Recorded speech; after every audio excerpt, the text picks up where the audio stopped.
Haleluya, Bwana Yesu asifiwe. Ni kusalimie tena majira haya na nikukaribishe tena muda huu mzuri ambao Mungu ametupa neema tena ya mimi na wewe kukutana majira haya na muda huu wa pekee ambapo Mungu ameruhusu neema hii. Nataka utumie nafasi hii pia wewe ambaye ulikuwa umelala lakini muda huu uko macho. Nataka utumie nafasi hii na muda huu kumshukuru Mungu na kwenda mbele za Mungu, umshukuru Mungu na umwazimishe Mungu kwa maneno ya kinywa chako mahala ulipo. Alafu then tutakuja tuendelee zaidi ya pale. Nataka uende mbele za Mungu, mshukuru Mungu, mwambie tu Baba asante kwa ajili ya majira haya na wakati huu. Huu ndio wakati mzuri. Hebu mwazimishe Bwana, mwambie tu Baba asante. Baba asante kwa ajili ya pendo lako, asante kwa ajili ya neema zako, asante kwa ajili ya uaminifu wako. Nasi tunakushukuru majira haya na wakati huu Bwana. Tunasema asante hata kwa ajili ya ibada ile ya saa 6 Bwana, tunakushukuru maana mkono wako ulikuwa pamoja nasi. Na sisi tunainua sauti zetu majira haya na wakati huu tena kwa kuweza kututunza ndani ya masaa mawili haya tena, na majira haya tumerejea tena katika uwepo wako. Tuna kila sababu ya kukushukuru Bwana, tuna kila sababu ya kukutukuza Mungu uliye hai, tuna kila sababu ya kukuinua Mungu wa majeshi na Mungu usiyeshindwa. Ninasema asante kwa ajili ya wakati huu Bwana, asante kwa ajili ya baba huyu, asante kwa ajili ya mama huyu, asante kwa ajili ya kaka huyu, asante kwa ajili ya dada huyu, asante kwa ajili ya hii familia ambayo imeamka usiku huu kwa ajili ya kulitukuza jina lako Bwana wa majeshi. Na mimi ninakushukuru, ninasema asante. Niseme nini juu ya yote Bwana? Wewe ukiwa upande wetu, ni nani atakayekuwa juu yetu?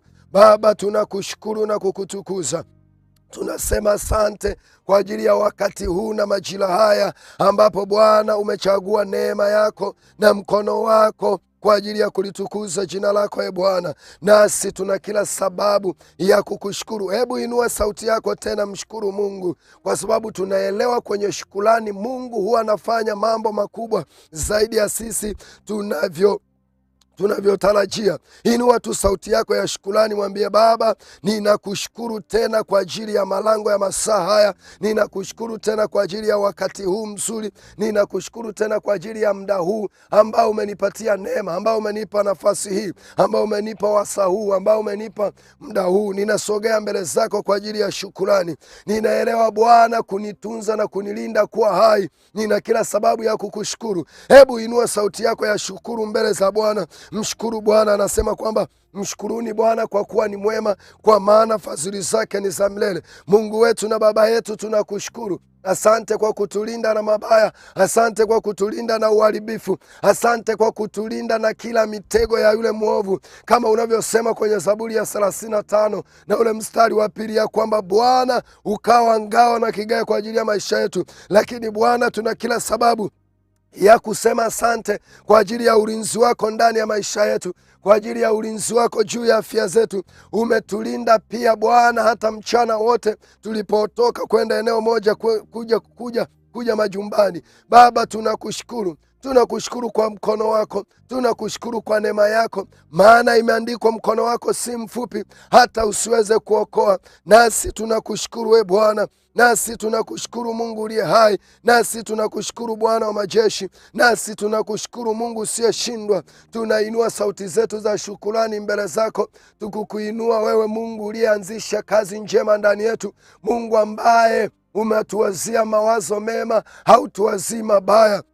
Mawazo yako si kama mawazo yetu, njia zetu si kama njia zako. Baba, tunakushukuru Bwana, tunakuinua Mungu uliye hai, tunakutukuza Mungu wa majeshi, tunakushukuru Bwana wa mabwana. Asante kwa neema yako, asante kwa pendo lako, asante kwa mkono wako, katika jina la Yesu Kristo wa Nazareti, mwana Mungu aliye hai. Baba, asante kwa wema wako. Yesu, tunakuinua. Yesu, tunakushukuru. Yesu, tunakushukuru.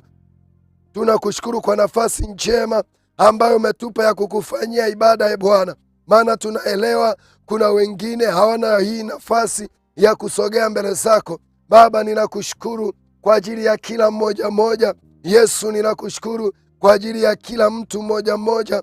Asante mfalme amani. Asante Mungu uliye hai. Asante Mungu wa miungu. Asante Bwana wa mabwana. Asante mfalme amani. Utukufu na heshima vyote ni vya kwako Bwana. Tunakushukuru Bwana.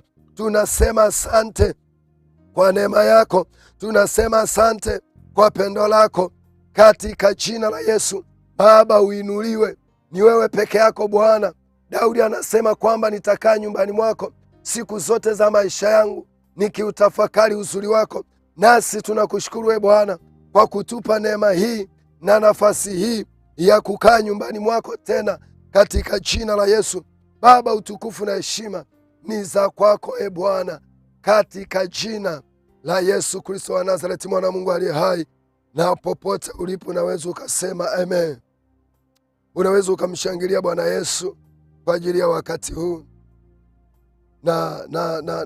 Natamani tujifunze kidogo, halafu baadaye tutaingia kwenye maombi. Karamanderebo sandarabadabadaba.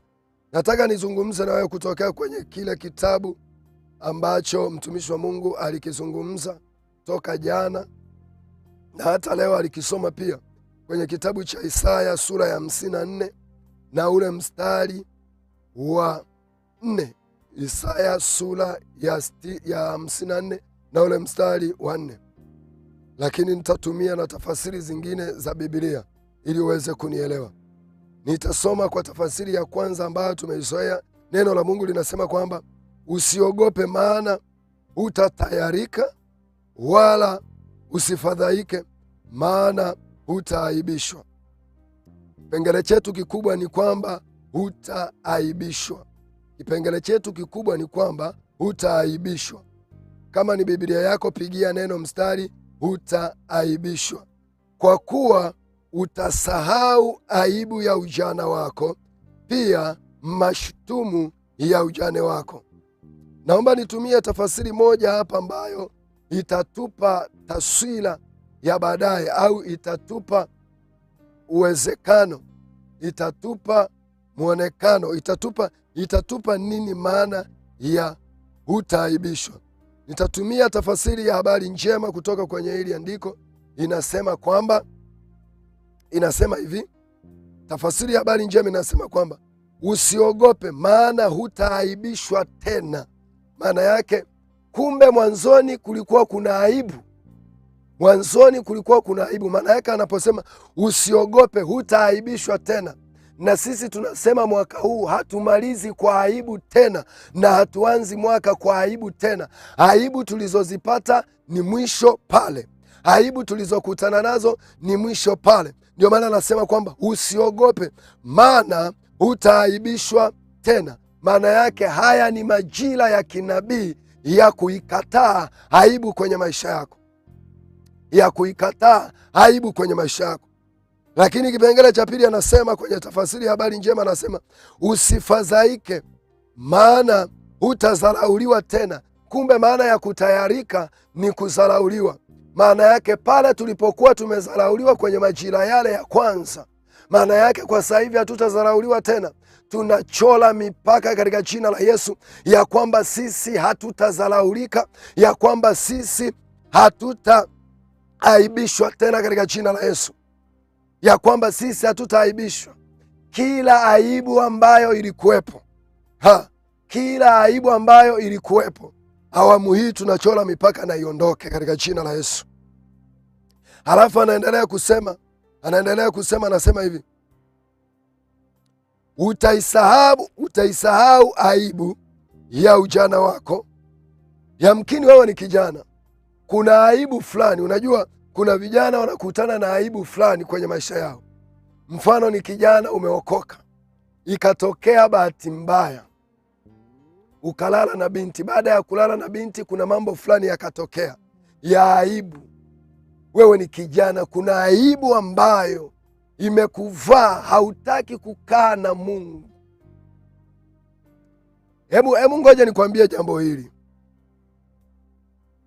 Mambo gani ambayo yanamfanya mtu avutwe kwenye aibu? Jambo la kwanza ni kukimbia uwepo wa Mungu. Kwenye kitabu cha Mwanzo sura ya 3 tunamuona Adamu anavutwa kwenye aibu, na badala ya kumkimbilia Mungu atakaye mstiri, anakimbia nje na uwepo wa Mungu. Mtu ambaye anakimbia nje na uwepo wa Mungu, kuaibishwa na kuaibika inakuwa ni vyepesi sana. Ninarudia tena, mtu anayekimbia uwepo wa Mungu, mtu anayekimbia msaada wa Mungu, mtu anayekimbia rehema za Mungu, mtu anayekimbia mkono wa Mungu, kuaibishwa, kufedheheshwa kunakuwa ni vyepesi sana. Kwa nini? Kwa sababu uwepo wa Mungu unakufichia ile aibu. Aibu inakuja kwenye maisha ya mtu kwa sababu ya kukimbia uwepo wa Mungu. Ukimwangalia Adamu wakati ana uwepo wa Mungu, hakujiona kwamba yuko uchi, hakujiona kwamba ana mapungufu. Sasa mtu anapovutwa, anapoanza kuondolewa kwenye uwepo wa Mungu, anapoanza kuondolewa kwenye ushirika na Mungu, maana yake unapelekwa kwenye kukutana na shetani moja kwa moja. Kama unaandika, unaweza ukaandika hivi: unapoukimbia uwepo wa Mungu, unaenda kukutana na shetani moja kwa moja. Kwa maana yake unapokuwa katika uwepo wa Mungu, ni vyepesi kukutana na Mungu kwenye maisha yako akakufutia aibu. Kuna mtu mmoja kwenye Biblia anaitwa Batimayo. Huyu Batimayo alikuwa ni kipofu na alikuwa ana aibu na mavazi yake alikuwa ya aibu. Lakini Batimayo pamoja na ukipofu wake hakuweza kukimbia uwepo wa Mungu. Ilibidi amkimbilie Mungu ili kusudi ile aibu ya upofu iliyokuwepo iweze kuondoka juu yake. Natamani usiku wa leo tukautake uwepo wa Mungu unaovuta kila aibu, uwepo wa Mungu unaoharibu kila aibu, kwa sababu lengo la shetani anapotaka kukutoa kwenye mambo mazuri ni lazima kuletea aibu. Ndio maana anasema usiogope, maana hutaaibishwa tena.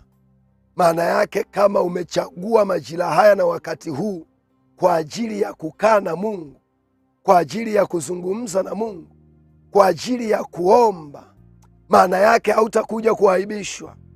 Na mimi ninakuombea katika jina la Yesu ya kwamba kila aibu iliyokuwa inataka kukutoa kwenye uwepo wa Mungu, mambo yoyote yaliyokuwa yanataka kukutoa kwenye uwepo wa Mungu ni ili kusudi tu aibike, ninatangaza katika jina la Yesu juu yako ya kwamba hayatafanikiwa, na utakuwa mtu wa kukaa katika uwepo wa Mungu katika jina la Yesu.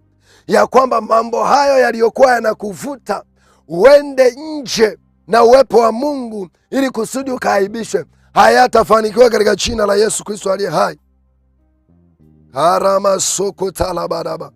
Sema Baba, katika jina la Yesu, majira haya na wakati huu ninakataa kwa damu ya Yesu na kwa jina la Yesu kila nguvu iliyokuwa inanivuta ili kunitoa nje kwenye uwepo wa Mungu ili niaibishwe. Ninakataa kwa jina la Yesu, ninakataa kwa jina la Yesu.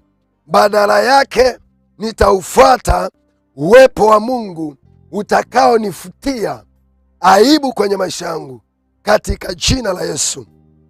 Amen. Jambo jingine hapa nataka nizungumzie hiki kipengele ambacho kinasema usiogope, maana hutaaibishwa tena. Ndo nazungumzia hapo. Aibu nyingine, kama unataka kugundua kwamba unataka kuelekea kwenye dalili ya aibu, jambo la kwanza nimesema ni kutolewa kwenye uwepo wa Mungu. Hapo kwenye uwepo wa Mungu, ngoja nikuongezea andiko moja kutoka kwenye kitabu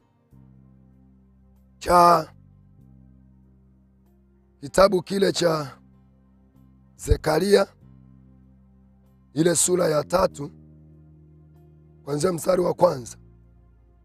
Biblia inasema hivi: kisha akanionyesha Yoshua kuhani mkuu amesimama mbele ya malaika wa Bwana, na Shetani amesimama mkono wake wa kuume ili kushindana naye. Mstari wa 2 anasemaje?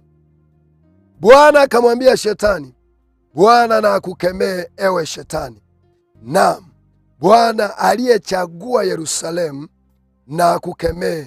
Je, hiki si kiinga? Hiki si kinga kilichotolewa katika moto? Huyu ni mtu wa Mungu ambaye alikuwa kwenye moto. Shetani alichofanya, alimtoa kwenye uwepo wa Mungu, halafu nini kikafata? Akamvika mavazi ya aibu ndani yake, akamvika mavazi ya fedhea ndani yake.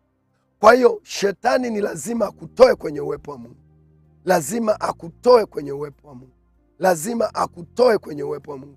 Anapokutoa kwenye uwepo wa Mungu, lazima atakushambulia na lazima ataleta aibu kwako. Lakini jambo la pili, dalili nyingine ambayo unapaswa kushtuka sana ni pale unapoanza kuona kiu na njaa ya ibada ndani yako imeanza kufa. Kiu na njaa ya ibada ikianza kupotea ndani yako, ni kuhakikishie mtu wa Mungu, aibu muda wote inaweza ikakupata. Hapa kuna mambo matatu kuhusiana na ibada. Ibada itakupa hekima ya kuweza kuenenda katika mambo hayo. Ibada itakupa hekima ya kuweza kuenenda katika neno hilo au kuenenda katika majira hayo. Kwa hiyo unapoona majira ya kufanya ibada na Mungu yanapotea, tayari unavutwa kwenye aibu. Shetani anakutafuta uingie kwenye aibu. Kwa nini? Moyo wa ibada ndio ambao unaweza ukazalisha uwepo wa Mungu ndani yako, ndio ambao unaweza ukazalisha nguvu za Mungu. Kuna mambo kama matatu. Ukitaka kuwa mtu mwenye hekima, uwe mtu wa ibada ya neno la Mungu. Yaani kama unataka kuwa mtu mwenye hekima, yaani hekima iwe juu yako, uwe mtu mwenye ibada ya neno la Mungu. Maana yake kuchukua muda wa kukaa na neno. Lakini kama unataka udumu katika uwepo wa Mungu, yapende maombi na uishi katika maombi. Lakini kama unataka kutembea katika mamlaka na katika utimilifu wa Mungu, uwe mtu wa mifungo. Haya mambo matatu ambayo nimekwambia hapa, unapoanza kuyaona yanaisha ndani yako, elewa unavutwa kwenye aibu. Na sisi mwaka huu tunasema hivi, hatutaki kumaliza mwaka kwa aibu. Tunapaswa kuenenda katika nguvu na katika utimilifu wa kimungu na katika ustawi wa kimungu. Kwa moyo wa ibada ni wa muhimu, mwana wa Mungu. Moyo wa ibada ni wa muhimu. Moyo wa ibada ni wa muhimu sana. Ni wa muhimu sana. Ni wa muhimu sana. Ni wa muhimu sana kwenye maisha yako. Hakuna aibu inayoanza kama mtu hajafa roho, hajafa moyo wa ibada. Haiwezi kakaa aibu. Kwa sababu unapokosa moyo wa ibada, shetani anapata rango la kuingia na kukuingiza kwenye aibu. Naomba nikusomea andiko moja hapa. Alafu najisikia kama roho ya neema na kuomba iko katikati yetu. Leo tutautaka tu uwepo wa Mungu ambao utatusaidia tukae sisi na Mungu. Kitabu cha Zaburi sura ile ya 40 na ule mstari wa 15. Kitabu cha Zaburi sura ya 40 na ule mstari wa 15. Zaburi sura ya 40 mstari wa 15. Neno la Mungu linasema hivi: wakae hali ya ukiwa, na iwe aibu yao wanaoniambia ewe, ewe. Rudia tena huu mstari vizuri. Wakae hali ya ukiwa. Hawa watu wanaotakiwa kukaa kwenye hali ya ukiwa ni watu wasiokuwa na moyo wa ibada. Na iwe aibu yao. Kwa nini? Kwa sababu watu hapa, kuna kitu Roho Mtakatifu ananikumbusha, ananiambia hivi: shetani anapotaka kumtoa mtu kwenye moyo wa ibada, anapotaka kumtoa na ushirika na Mungu, ni lazima amletee watu ambao hawakai kwenye ibada. Moja, wale wanaopenda mawasiliano, simu sana, unaongea na simu kama customer care. Lakini jambo la pili, ubize ambao unakupelekea mpaka wewe unashindwa kukaa na uwepo wa Mungu kwenye maisha yako. Hapa anasema kwamba wakae hali ya ukiwa, maana yake waishiwe na aibu iwe juu yao, wanaoniambia ewe, ewe. Maana yake hapa ni Daudi anajaribu kuona kwamba wale watu waliokuwa wanataka kumtoa kwenye nafasi ya ushirika na Roho Mtakatifu. Kwani Daudi umesahau, anasema kwamba Bwana, neno moja nimelitaka kwako, nikae nyumbani mwako siku zote za maisha yangu, nikiutafakari uzuri wako. Daudi alikuwa hapendi kuondoka katika uwepo wa Mungu, anapenda akae. Natamani usiku wa leo moyo wa ibada na kukaa katika hekima na kicho cha Mungu uje juu yako. Usiku wa leo tunapoenda kuomba, mtu wa Mungu, nataka utumie nafasi hii. Utakuwa na muda mzuri wa kuomba sana. Utakuwa na muda mzuri wa kuomba sana kwa ajili ya maisha yako mwenyewe. Maisha yako ni ya muhimu sana. Hakuna mtu ambaye anaweza akarudisha uwepo wa Mungu zaidi ya wewe. Ndio maana usiku huu umechagua huko machoni, haujalala. Jambo jingine, naomba turudi pale kwenye eneo la kuaibishwa, kwenye kile kitabu cha Zaburi, ile Zaburi Isaya 54 na ule mstari wa 4. Anasema kwamba usiogope, maana hutaaibishwa tena. Hiko kipengele zingatia ambacho kinasema usiogope, maana hutaaibishwa tena. Usiogope, maana hutatayarika tena. Maana yake kabla aibu haijaja kwenye maisha ya mtu, ni lazima hutangulia mambo yasiyokuwa ya msingi mbele za Mungu. Ndio maana akatangulia akakwambia usiogope, maana hutaaibishwa tena.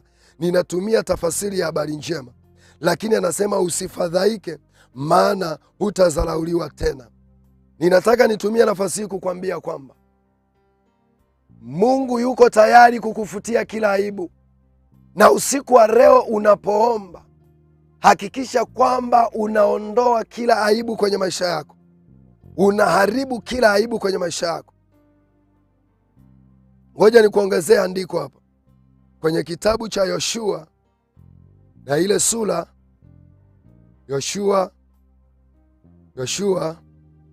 kitabu cha Yoshua sura ya 5 na mstari wa 9. Yoshua sura ya 5 na mstari wa 9. Neno la Bwana linasema hivi, akamwambia, leo hapa hatuna Yoshua, leo hapa tuko na wewe. Akamwambia, naomba utoe neno Yoshua afu jiweke wewe. Hapo unaponisikiliza, toa neno Yoshua, jiweke wewe. Hapa zilikuwa ni zama za Yoshua, sasa hivi hatuko zama za Yoshua. Ndio maana unamuona Yoshua aliweza kusimamisha mpaka jua, kumbe alikuwa na uwezo wa kuzungumza na Mungu. Hebu jaribu kujiweka kwamba Bwana ameniambia wewe fulani siku hii ya leo, maana yake usiku huu wa leo, Bwana mwenyewe ameiviringisha hiyo aibu. Aibu ya nini? Ya Misri iondoke juu yenu. Kwa hiyo jina la mahala pale likaitwa Gilgali hata hivi leo.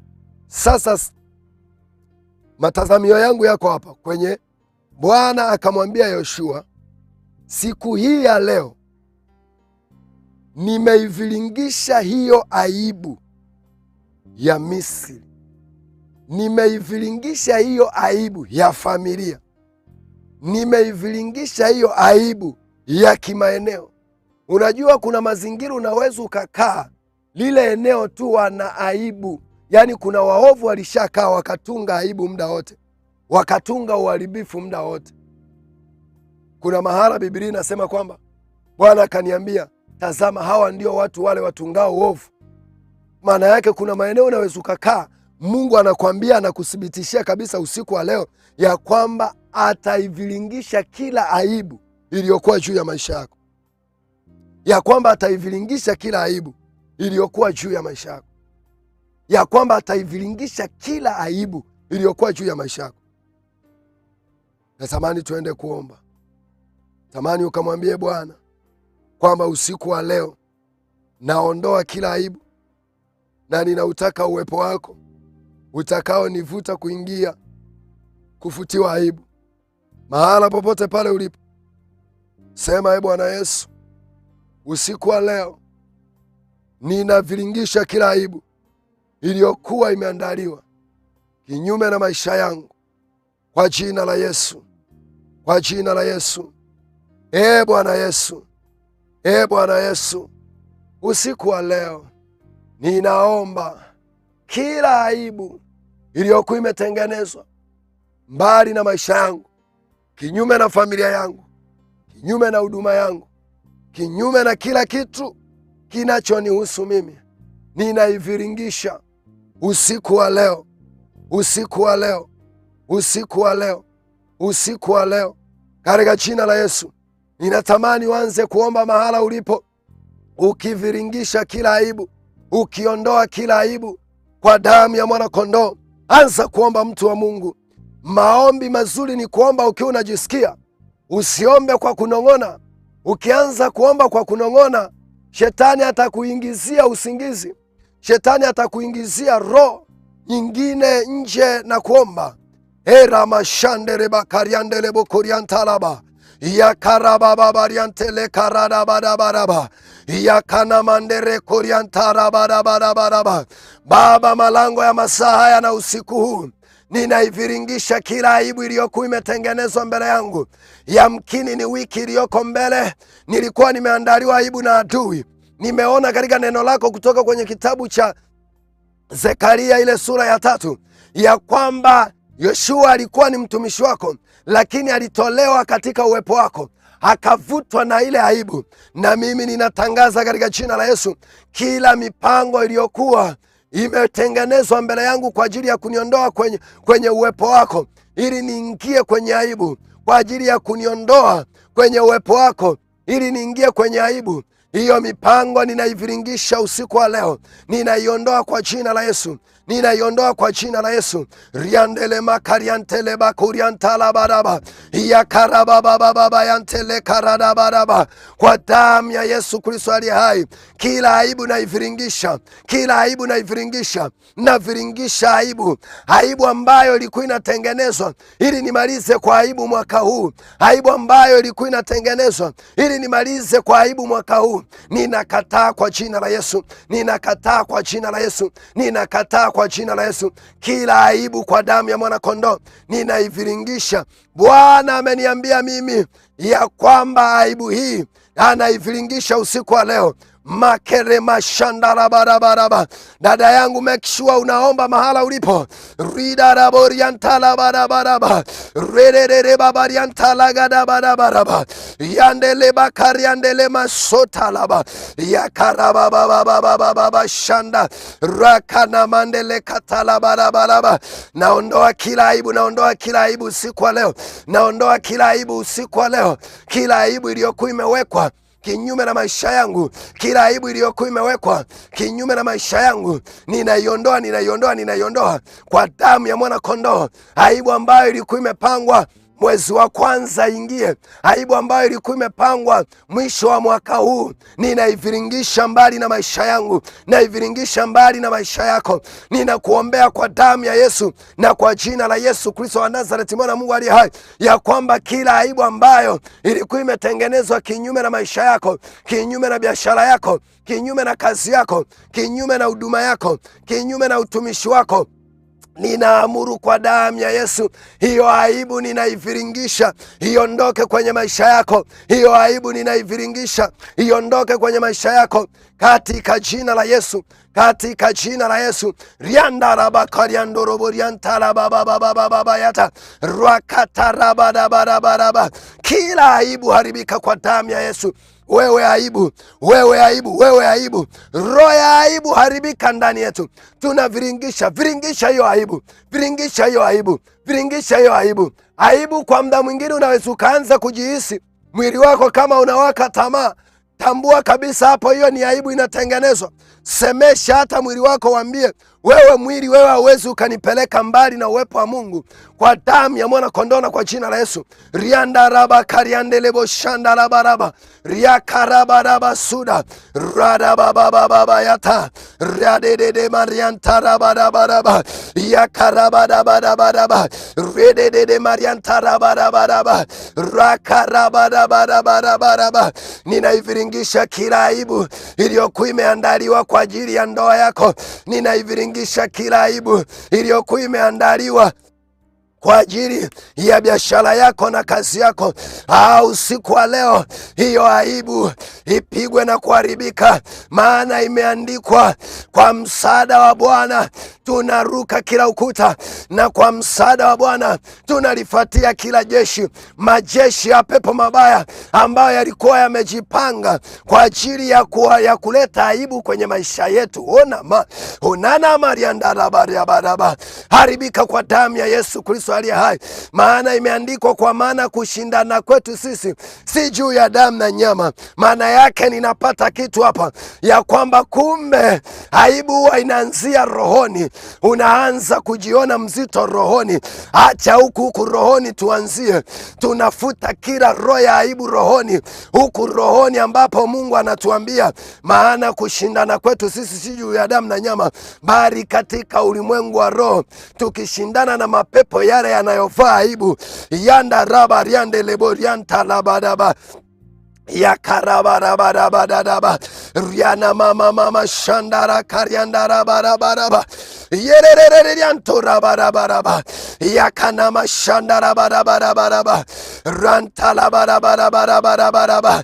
Anasema kwamba japokuwa tunaenda katika mwili, lakini silaha zetu haziko katika mwili, bali silaha zetu zina uwezo katika roho, hata kuangusha kila fikra, zile fikra zilizokuwa zimeshikiliwa na roho ya aibu, zinaanza kukombolewa usiku wa leo. Hebu fanya vita na kila roho ya aibu ambayo ulikuwa umeanza kuiona ndani ya maisha yako, ambayo ulikuwa umeanza kuihisi ndani ya maisha yako. Fanya vita na hiyo roho ya aibu. Fanya vita, fanya vita, fanya vita. Aibu ni roho kabisa ambayo inaweza ikamuingia mtu, inaweza ikamuingia mtu na ikamwendesha manda rabaraba. Roho ya aibu ni kama roho ya zinaa. Roho ya aibu ni kama roho ya ulevi. Roho ya aibu ni kama roho ya uvutaji wa bangi. Shughulika na hiyo roho, shughulika na hiyo roho. Yakana marianda rababababababa riandele makarabarabarabarabaraba yarararabo shandarabaraba rakana mashandaraba rekana mamariandaraba rakataradabaraba yanterere babababababababa. Nashughulika na kila roho ya aibu kwenye maisha yangu. Nashughulika na kila roho ya aibu kwenye maisha yangu. Nashughulika nayo, nashughulika nayo, nashughulika nayo. Hebu shughulika nayo, shughulika nayo. Shughulika na hiyo roho ya aibu. Shughulika na hiyo roho ya aibu. Shughulika na hiyo roho ya aibu. Yana mama yantara baba. Yekele baba barianda la baba baba. Yakara baba baba barianda. Yakararu shadadaba. Rakana mama marianda. Ya karabarabaraba. Nashughulika na kila roho ya aibu juu ya mama huyu, juu ya dada huyu. Ya kana mashandaraba, ya kana mariandele kozarabababa. Mahala ulipo hakikisha unaomba dada. Usiruhusu shetani akuletee usingizi. Kama mazingira yako ni mazuri, omba kwa sauti ili kusudi shetani asikuletee usingizi. Shetani akikuletea usingizi, rakana mashandarabaraba. Umesahau kuhusu wanafunzi walishindwa kukesha na Kristo kwa sababu ya usingizi. Mandariaka na mandele korianda randele mashanda labadaba rianda rabababababa yaka riakarabaraba riakarabaraba riakarabaraba rakarabaraba rakaramandele katalaba mama rakarabaraba rakana mashanda labarabaraba. Kama uko macho sema, ninakesha na Kristo usiku wa leo. Sitaruhusu roho ya aibu inilaze katika jina la Yesu. Kama uko macho sema, ninakesha na Kristo. Arama karamandele koriandaba yandabara mashandala barabaraba. Roho ya aibu ambayo inakuja usiku wa manane, rakana mashandala baraba. Hebu jaribu kufikiria kina Petro wamelala usiku wa manane, ambapo Yesu anawaambia ombeni na mimi walau hata risali moja. Jaribu kujiuliza, baada ya muda pale mbele Petro anapata aibu ya kumkana Bwana Yesu. Anaanza kuitafuta ile heshima kwa machozi, tena kwa kulia. Kwa nini wewe wakati huu usiombe ukaikataa hiyo roho ya aibu? Yandere mashandalaba yakarababababarianda rakaramandele katalabarabaraba yandara mama mashandalababababa arama shanda arama mama karabaraba rakaramanda rabarabaraba rakaramanda rabababababa rakaramandele katalabarabaraba yandara babababababa riakanama riakaraba. Naondoa kila roho ya aibu kwenye maisha yako dada. Naondoa kila roho ya aibu kwenye maisha yako mama. Naondoa kila roho ya aibu kwenye huduma yako, kwenye biashara yako, kwenye uzao wako. Manda rabadaba. Wewe aliyesema kwamba hautaingia mwaka huu ukiwa na ujauzito, hiyo roho ya aibu iliyosemwa ikatamkwa. Kama ni mama huko hapo naomba na unataka mtoto, mashanda la bakatala baraba, ninakuletea uzao kwenye tumbo lako katika jina la Yesu. Karama shanda la barabaraba. Malaika wa Bwana akamwambia Sara manyakati na majiraya atakuwa na mtoto, na mimi ninatangaza tunapoingia mwezi wa kwanza, rina mashanda la tumbo lako litakuwa lina bebi kwenye tumbo. Manda la barara Yarabaraba, yakarabarabaraba. Hiyo aibu ya kufukuzwa kazi tunaiviringisha kwa jina la Yesu. Hiyo aibu ya kuachishwa kazi tunaiviringisha kwa jina la Yesu. Hiyo aibu ya kuugua ghafla, hiyo aibu ya kufiwa, hiyo aibu yoyote ile inaviringishwa. Arama shandalaba. Shindana na kila roho ya aibu. Rina mayandalaba. Shindana nayo. Rakanama shandalaba katalabaraba. Rakanama shandalaba katalabaraba. Tunakataa kuaibishwa.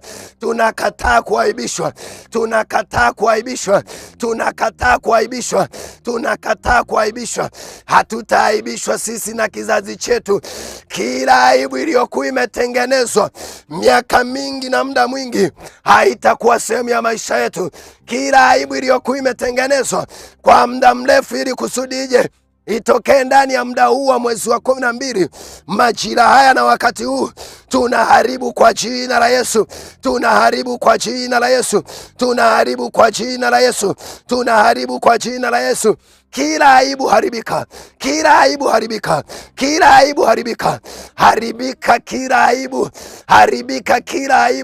Haribika kila aibu. Aibu yoyote iliyokuwa imetengenezwa kinyume na maisha yetu, kinyume na ndoa zetu, kinyume na biashara zetu. Maana tuenendi katika mwili, bali silaha zetu zina nguvu katika roho. Huko rohoni ambako hii nguvu huwa inaanzia, tunaishambulia kwa jina la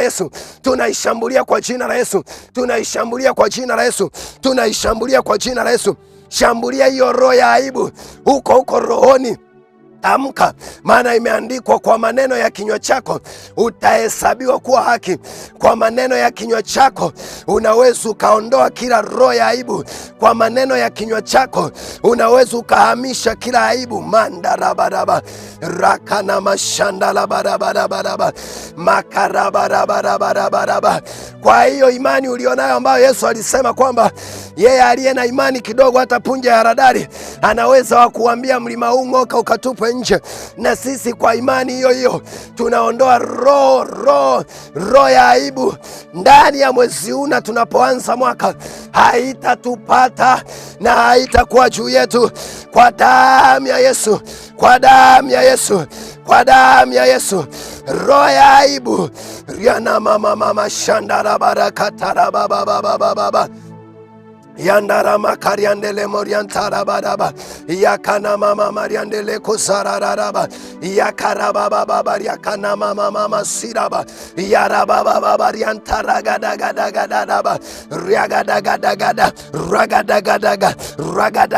ragada remada yakaraba gada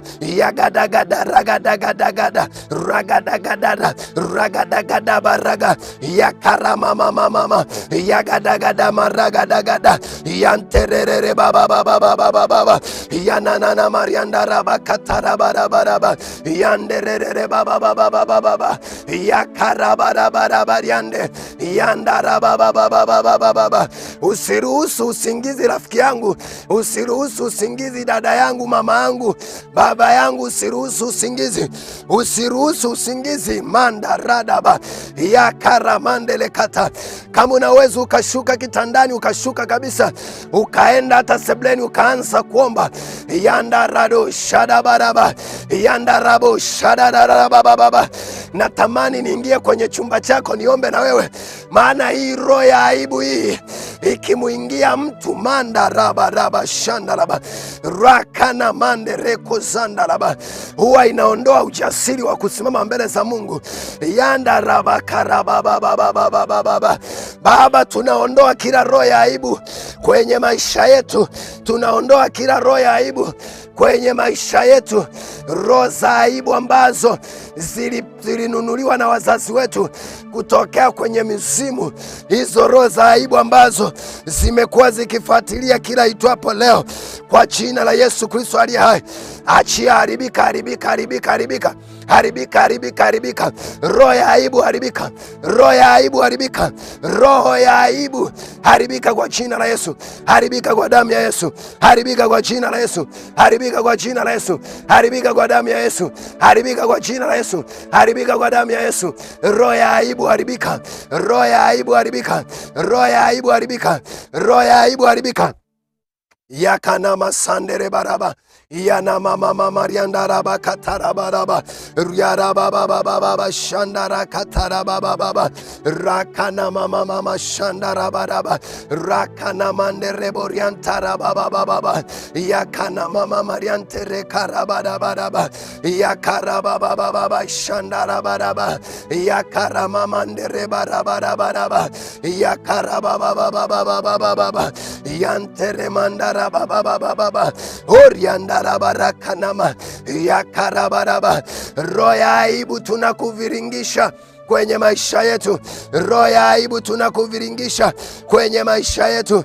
Hauna uhalali wa kukaa, yaachie maisha yetu. Ile aibu uliyokuwa unaitengeneza tunaiharibu kwa jina la Yesu. Ile aibu uliyokuwa unaikusudia haitafanikiwa juu ya maisha yetu, haitafanikiwa juu ya maisha yetu. Tunakuharibu wewe roho ya aibu katika jina la Yesu Kristo aliye hai, katika jina la Yesu Kristo wa Nazareti, mwana Mungu aliye hai. Sema Baba, katika jina la Yesu, kuanzia leo kila roho ya aibu kwenye maisha yangu, kwenye maisha yangu ninaiviringisha mbali na mimi kwa damu ya Yesu. Sema tena Baba, katika jina la Yesu, kila roho ya aibu ninaiviringisha mbali na mimi, na ninatangaza kuanzia leo ya kwamba sitaaibishwa katika jina la Yesu, katika jina la Yesu. Riana mashanda labaka, riada baba baba baba, narakana mashanda laba. Natamani uende ukauombe uwepo wa Mungu ambao unaweza ukakutunza. Sisi tusifanane na Adamu. Adamu aliukimbia uwepo wa Mungu, na Mungu naye akakaa mbali naye. Rana mama shanda la barabaraba, yakarabarabarabarabaraba, rakaramando robo sandalaba. Mwambie Bwana, nataka uwepo wako Bwana usiku wa leo. Mwambie Bwana, nataka uwepo wako usiku wa leo, utakao nifanya nikae na wewe, utakao nifanya nipende ibada, utakao nifanya niwe na moyo wa ibada. Mwambie Bwana, naomba uwepo wako usiku wa leo. Mwambie Bwana, naomba uwepo wako usiku wa leo. Mwambie Bwana, naomba uwepo wako usiku wa leo. Mashakatala mandele katalaba, rakana mashandala barabaraba. Akamwambia Musa ya kwamba uso wangu utakuwa pamoja nawe, nami nitakupa raha. Maana yake uwepo wangu utakuwa pamoja na wewe, nami nitakupa raha. Baba, ninaomba katika jina la Yesu, achilia uwepo wako ndani yetu, uwepo ambao utatufanya sisi kama watoto wako na kama wanao tuendelee kukaa na wewe, tuendelee kukaa na wewe.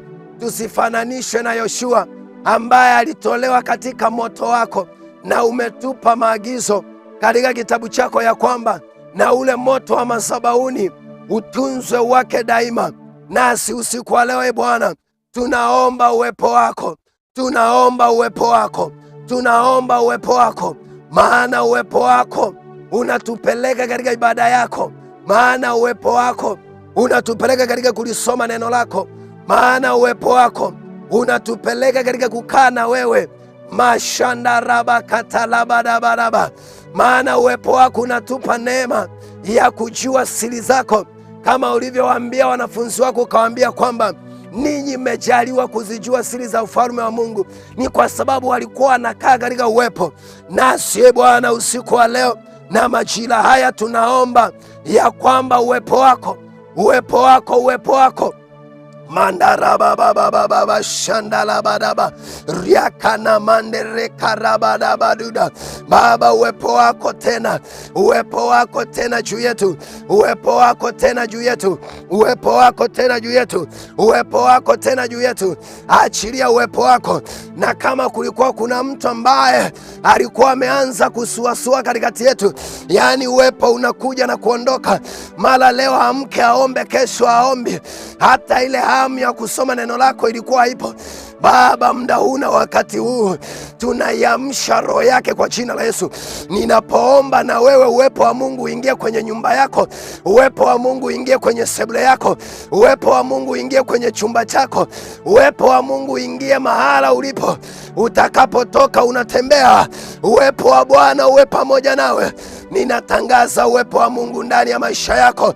Rianda rababa ya karabada yanda rababa ya karamande yakaramanda rababa yanda rababa yandele katala badaba yelelele manda rabada yandele kapa rakaramanda ramana rakarada badaba yanda rababa shanda ragada yakaragada yagadagada bada rikana mama rikarada rada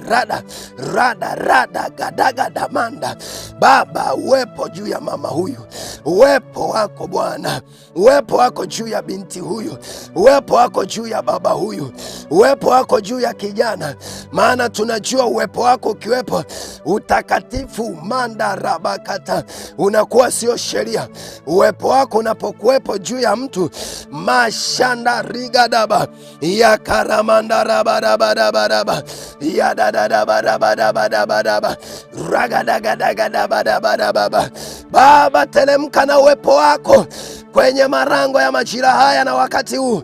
Telemka na uwepo wako, telemka na uwepo wako, uwepo wako kwa habari ya afya zetu, uwepo wako kwa habari ya ndoa zetu, uwepo wako kwa habari ya huduma na biashara na kila jambo linalohusu mikono yetu.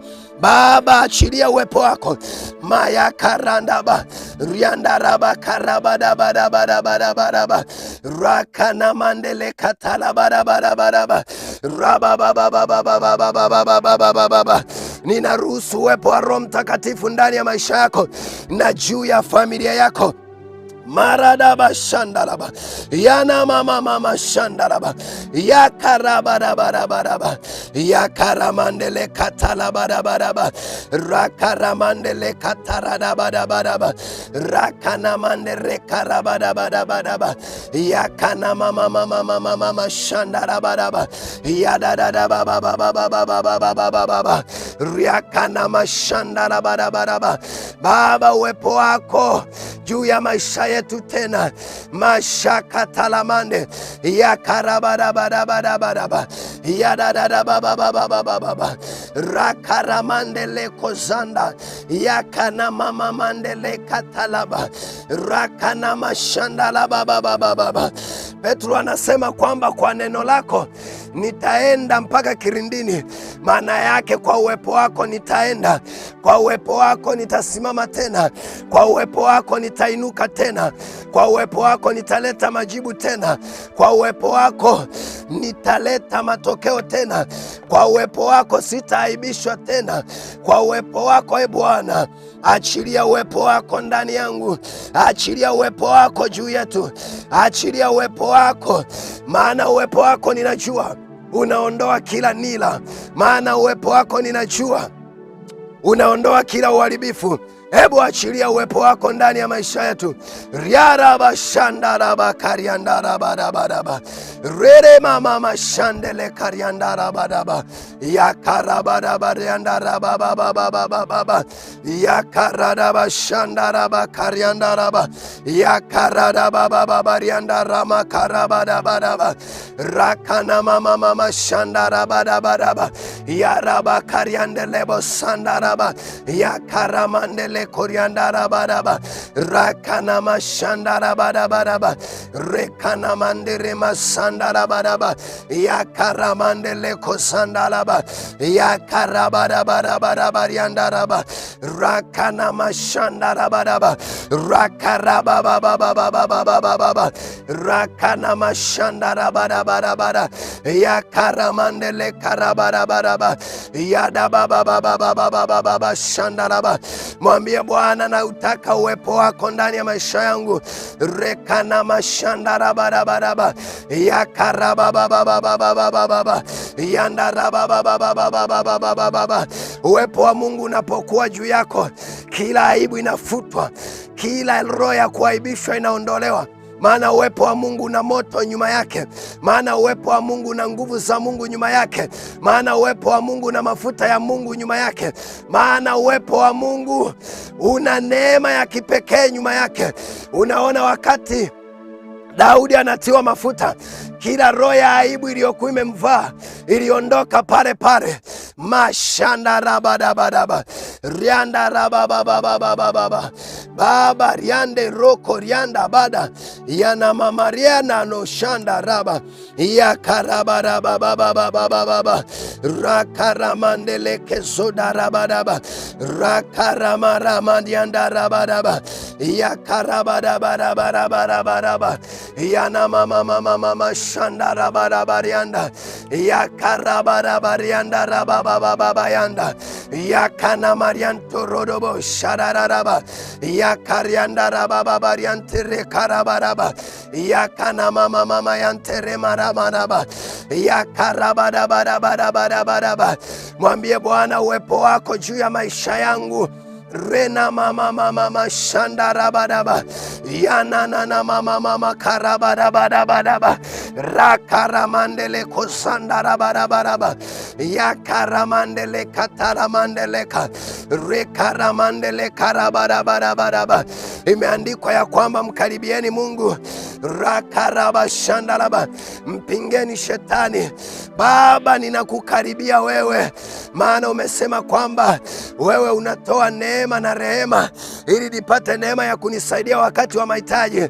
Ninasogea tena kwenye uwepo wako.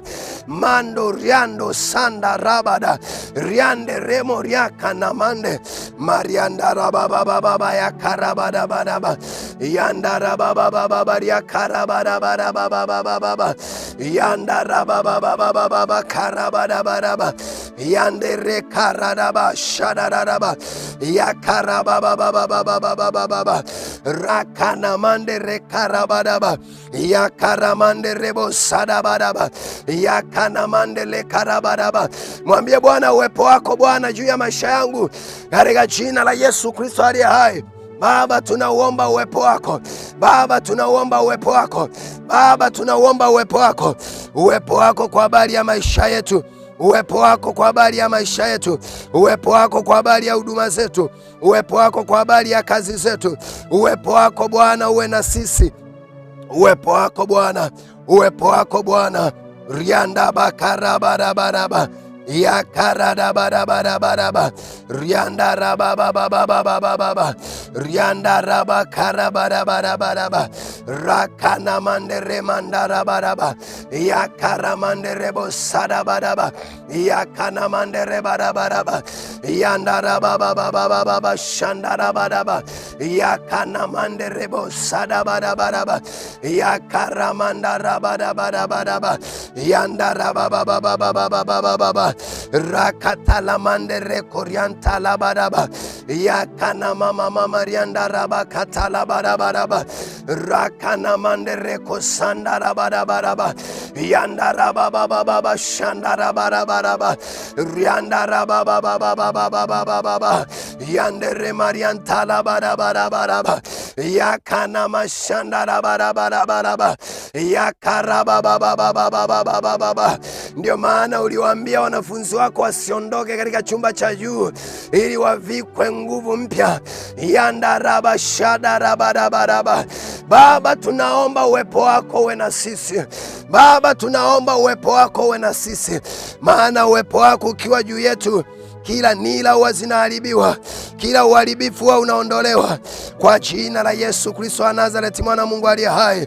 Mashadadada riakarabadabadaba riandarabakarabadabadaba yandarabababababa yakarabadabadaba riandarabababababa yakaramanandarababababa yandere mashandalabadabadaba yandarabababa yakaramandere mariandaraba. Natamani tuunganishe ombi hili pia, rikana mashandalabadabadaba yakarabarabaraba. Mungu ameniambia tuombe ombi hili pia kutoka kwenye kitabu cha Amosi, rikana mashanda la baraba. Amosi ile sura ya 8 na ule mstari wa 11, yandele mashanda la bakatalaba. Amosi ile sura ya 8 na ule mstari wa 11, neno lako Bwana linasema, angalia siku zinakuja, sema Bwana, ambazo nitaleta njaa katika nchi, si njaa ya kukosa chakula wala kiu ya kukosa maji, bali kukosa kuyasikia maneno ya Bwana. Nao watatangatanga toka bahari na hata bahari, rokoriantalabarabarababa, na toka upande wa kaskazini na hata upande wa mashariki. Watapiga mbio wakienda huko na huko kutafuta neno la Bwana. Roko robo sakatala barabaraba. Mwambie Bwana, ninaomba njaa ya kukana neno lako, njaa ya kukana neno lako. Nilikwambia mambo matatu wakati ninakufundisha muda ule, ya kwamba unapokana neno unakuwa na hekima, unapokana neno unakuwa na hekima, unapokana neno unakuwa na hekima. Hebu mwambie Bwana, ninaomba njaa ya kukana neno lako tena, maana imeandikwa ulituma neno lake na kuwatoa watu wake katika maangamizo yao. Maana tena anasema kwenye kitabu kile cha Waebrania 4:12 ya kwamba maana neno la Mungu li hai, tena lina nguvu, tena lina ukali kuliko hata ule upanga ukatao kuwili. Hebu mwambie Bwana, nipe njaa. Hili ombi tutaliomba kwa muda mrefu kidogo, mpendwa, haijalishi uko mahali gani, ila ninaomba ujikaze tena. Hapa ndo kwenye uhai wa Mkristo. Mkristo asiyekuwa na neno atakuwa na maneno. Mkristo asiyekuwa na neno anakuwa mwongeaji sana, ila anapokuwa na neno, mandaraba karianda la barabaraba. Baba, tupe neema ya kulitaka neno lako, ya kulitaka neno lako. Liandala bakariande yerere makarianda bakariande rebadabadaba yakana mama shandara baba. Umesema heri wenye njaa na kiu, mandele makaramanandeleba. Baba, tupe neno, tupe njaa ya neno. Baba, achilia njaa ya neno. Baba, achilia njaa ya neno. Mwambie Bwana, nipe njaa ya neno, nikiwa kazini nikae na neno lako. Maya karabarabarabarabaraba rakana mashandala barabaraba rakaramandara barabaraba mandere mashaka talabaraba. Kwa nini unahitaji neno? Kwa sababu kila uumbaji unakuhitaji neno. Biashara yako inahitaji neno. Kwa nini uwe na njaa ya neno? Huduma yako inahitaji neno. Kazi yako inahitaji neno. Hebu mwambie Bwana, ninaomba njaa ya neno lako ndani yangu. Ninaomba njaa ya neno lako ndani yangu. Ninaomba njaa ya neno lako ndani yangu. Ninaomba njaa ya neno lako ndani yangu. Njaa itakayonipeleka nikae na neno lako mchana na usiku. Njaa itakayonipeleka nikae na neno lako mchana na usiku. Katika jina la Yesu Kristo wa Nazareti, mwana Mungu aliye hai. Yakarabarabarabarabaraba yandarabababababababababa. Ninakuombea katika jina la Yesu Kristo aliye hai, mpendwa, ya kwamba njaa ya neno la Mungu ingie ndani yako, ingie ndani yako. Njaa ya neno, njaa ya neno, njaa ya neno ije juu ya maisha yako, ije juu ya maisha yako, ije juu ya maisha yako, ije juu ya maisha yako. Njaa ya neno, njaa ya neno, njaa ya neno, njaa ya neno ije juu ya maisha yako. Hiyo njaa ya neno ije juu ya maisha yako. Hiyo njaa ya neno Mama.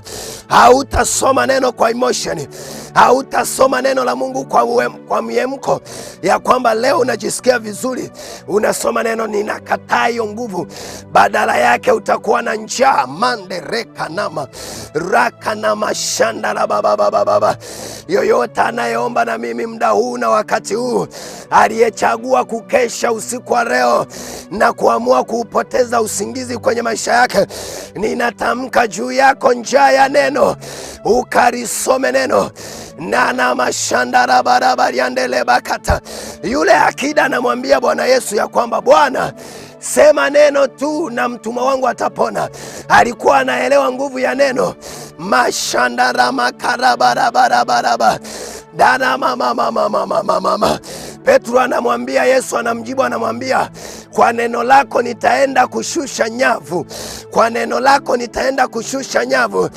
Baba, ninaomba njaa ya neno ili niyaone maisha yangu yanakoelekea. Ninaomba njaa ya kukana neno lako ili niione biashara yangu inakoelekea.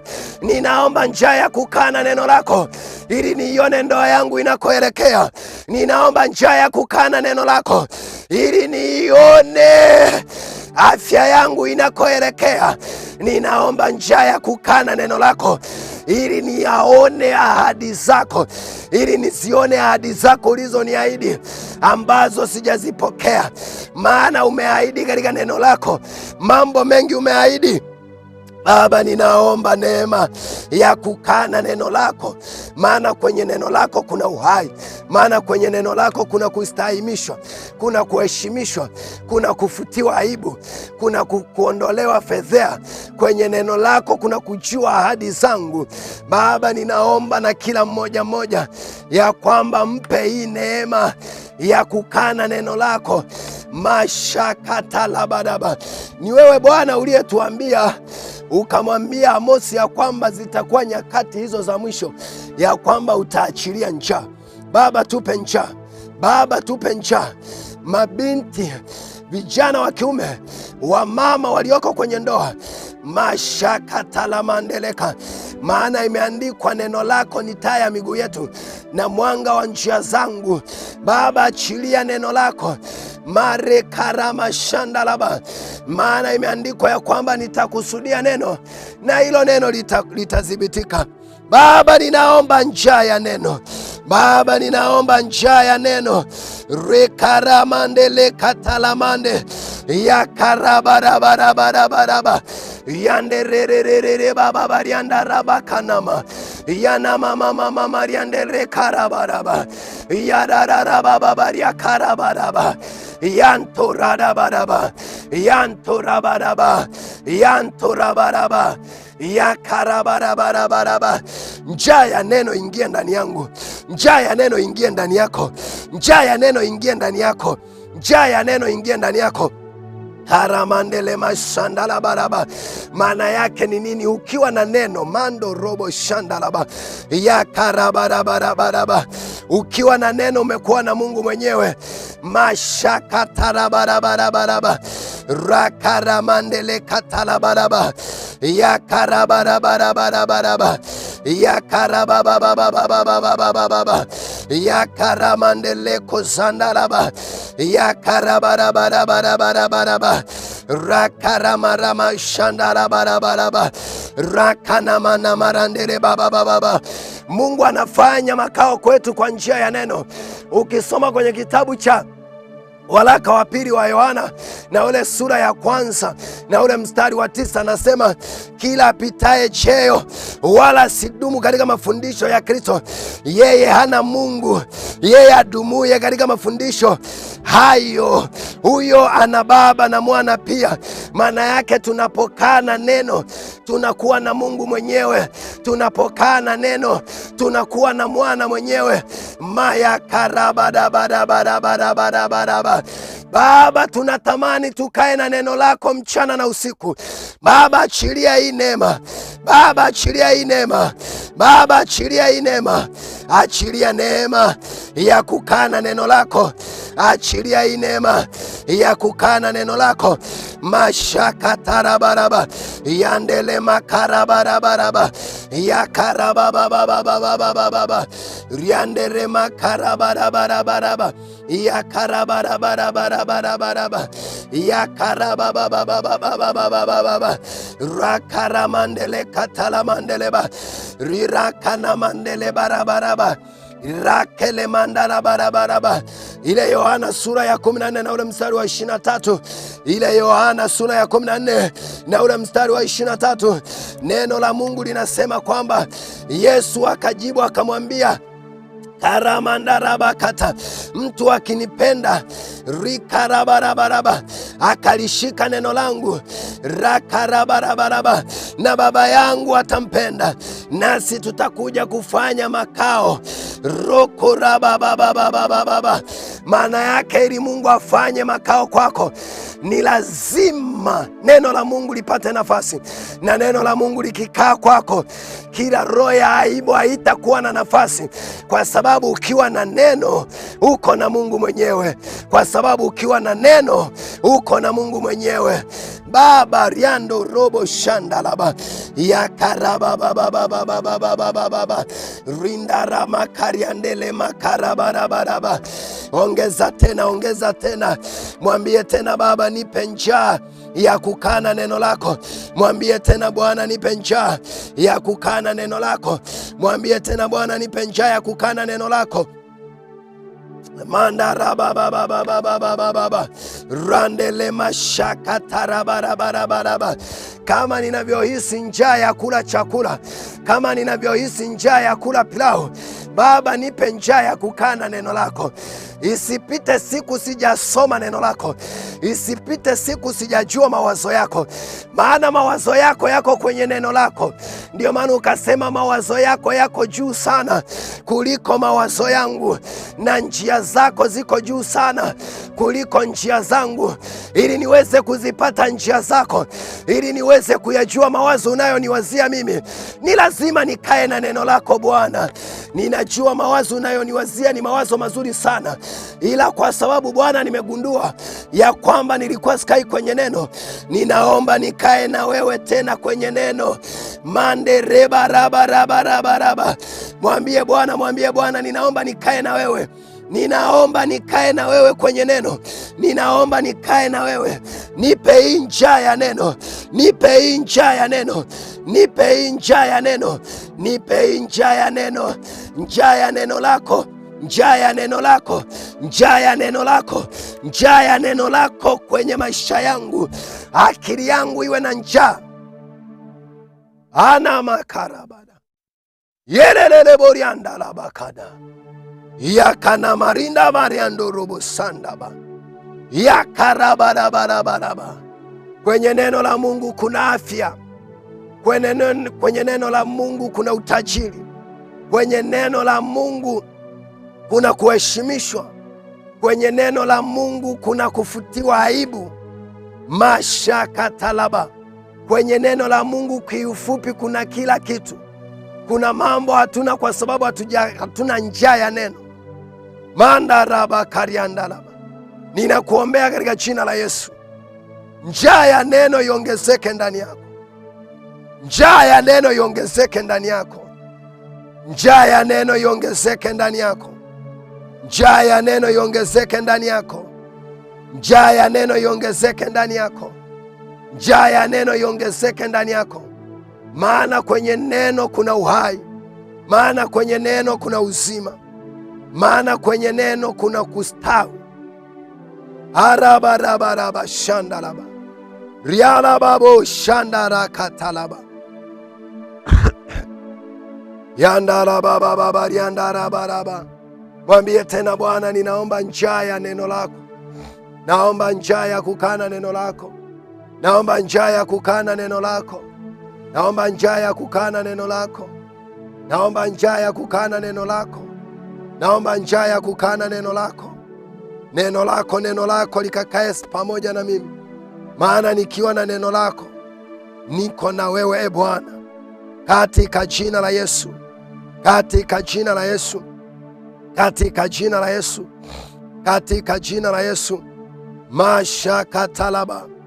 rakaramandeleka yakarabarabaraba rakarabarabaraba yakarabarabaraba rabababu shadadadaba yakarabarabaraba rakaramandalaba katalamande karamasokotorobo mashakatalamande rakanamaraba sakata rakaramandele kosanda masharabarabaraba rakarabarabaraba yakaramandele kosandalaba rakaramandele kosandalaba rakarababababa yakaramandele kosakatalama rakaramandele kosarabaraba yandalababababa rakaramandele kosalababa rakanamandele kosakata rakatalamande rakarabado shakatalama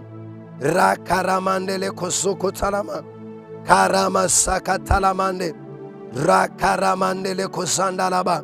Katika jina la Yesu Kristo aliye hai, na pointi ya mwisho ambayo tunaenda kumalizia nayo, tunaenda kumwomba Mungu arejeshe vazi la heshima, vazi la heshima, vazi la heshima, vazi la heshima, vazi la heshima. Kwenye kitabu cha Zekaria ile sura ya 3 mstari wa 3 anasema kwamba basi Yoshua alikuwa amevaa mavazi, basi Yoshua alikuwa amevaa nguo chafu sana, naye alikuwa amesimama mbele ya malaika. Mstari wa 4 anasema, naye huyo akamjibu akamwambia wale waliosimama mbele yake akisema, mvueni nguo hizo zenye uchafu. Maana yake ni nguo za aibu. Usiku wa leo mwambie Bwana, nipe vazi, hili vazi la heshima, hili vazi la heshima. Vazi la aibu lisikae juu yangu, vazi la aibu lisikae juu yako. Anaendelea kwa kusema, akamwambia chafu, kisha akamwambia yeye, tazama, nimekuondolea uovu wako, nami nimekuvika mavazi ya thamani nyingi. Mwambie Bwana, usiku wa leo nivike mavazi ya thamani na yenye heshima, mavazi yenye thamani na yenye heshima, mavazi ambayo yatakupelekea wewe kukaa na Mungu muda wote, wewe kufutiwa kila aibu. Mwambie Bwana, katika jina la Yesu, nivalishe vazi, nivalishe vazi la heshima, nivalishe vazi la heshima, nivalishe vazi la heshima, nivalishe vazi la heshima, nivalishe vazi la heshima katika jina la Yesu Kristo aliye hai. Vazi la heshima kwenye maisha yangu, vazi la heshima lije juu ya baba huyu, vazi la heshima lije kwa dada huyu, vazi la heshima lije kwa kaka huyu, vazi la heshima lije kwa mama huyu, vazi la heshima lije kwa dada huyu, vazi la heshima lije juu yake. Ninatangaza juu yako, Bwana, kila vazi la aibu liondolewe juu ya maisha yako, kila vazi la aibu liondolewe juu ya maisha yako. Ninatangaza kwa jina la Yesu, ninatangaza kwa damu ya Yesu ya kwamba kila vazi la aibu liondolewe juu ya maisha yako, liondolewe juu ya maisha yako. Vazi la aibu yoyote, aibu yoyote ambayo shetani alikuwa ameikusudia kinyume na maisha yako, hilo vazi la aibu liondolewe juu yako. Bwana akuvike vazi la heshima, Bwana akuvike vazi la utukufu, Bwana akuvike vazi la heshima kama alivyomvika Yoshua. Kila vazi la aibu halitafanikiwa katika jina la Yesu, katika jina la Yesu, katika jina la Yesu, katika jina la Yesu, katika jina la Yesu, katika jina la Yesu. Vazi la aibu juu yako liondoke, vazi la aibu halitakaa. Badala yake uvae vazi la heshima, uvae vazi la heshima, uvae vazi la heshima, uvae vazi la heshima, vazi la heshima, vazi la kuheshimiwa lije juu ya maisha yako kwa jina la Yesu Kristo aliye hai, na kwa damu ya mwana kondoo, na kwa nguvu za Roho Mtakatifu, na katika jina la Yesu. Vazi la heshima lije juu ya maisha yako, vazi la heshima lije juu ya maisha yangu. Natangaza kuanzia leo, vazi la heshima lije juu ya maisha yangu katika jina la Yesu, katika jina la Yesu. Mwambie tena, Bwana, nivike vazi la heshima, niondolee vazi la aibu. Kama nitakavyokaa na neno lako, vazi la aibu halitakuwa juu yangu wala sehemu ya maisha yangu, kwa jina la Yesu Kristo aliye hai. Vazi la aibu, vazi la aibu halitakuwa juu ya maisha yangu katika jina la Yesu, katika jina la Yesu. Aramandarebashandaraba riandarababababa. Hebu mshukuru Bwana Yesu kwa ajili ya usiku wa leo. Mwambie, Baba asante, ninakushukuru kwa kuomba, ninakushukuru kwa ibada hii, ninakushukuru kwa ajili ya watumishi wako. Asante kwa ajili ya kila mmoja mmoja ambaye ameungana nasi katika maombi haya, ambaye hajachagua usingizi. Baba, ninakushukuru kwa neema yako. Mkono wako uwe pamoja naye anapoondoka kuelekea kwenye majukumu yake hapo asubuhi. Bwana Yesu, mkono wako uwe pamoja naye, neema na fadhili zako ziwe pamoja naye katika jina la Yesu, katika jina la Yesu. Baba, utukufu na heshima vyote ni vya kwako. Tunarudisha utukufu wote na mamlaka na enzi yote ni ya kwako katika jina la Yesu. Haleluya, haleluya. Makofi mengi kwa Bwana Yesu. Karamashanda la barabaraba rarababababa, katika jina la Yesu Kristo aliye hai. Basi popote pale ulipo, tumefikia mwisho, na kama una matoleo yako ya sadaka, basi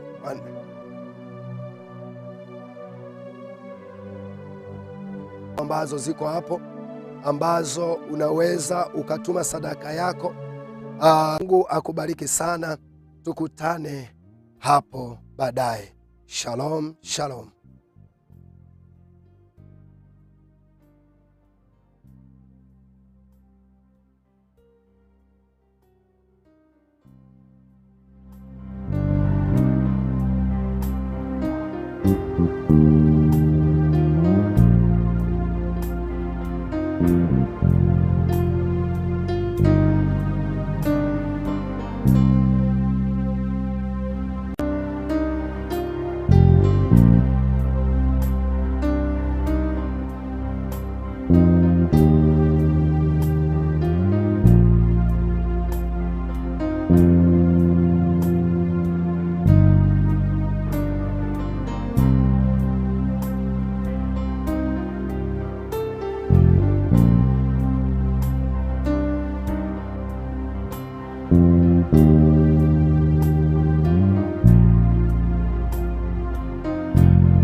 Mm-hmm.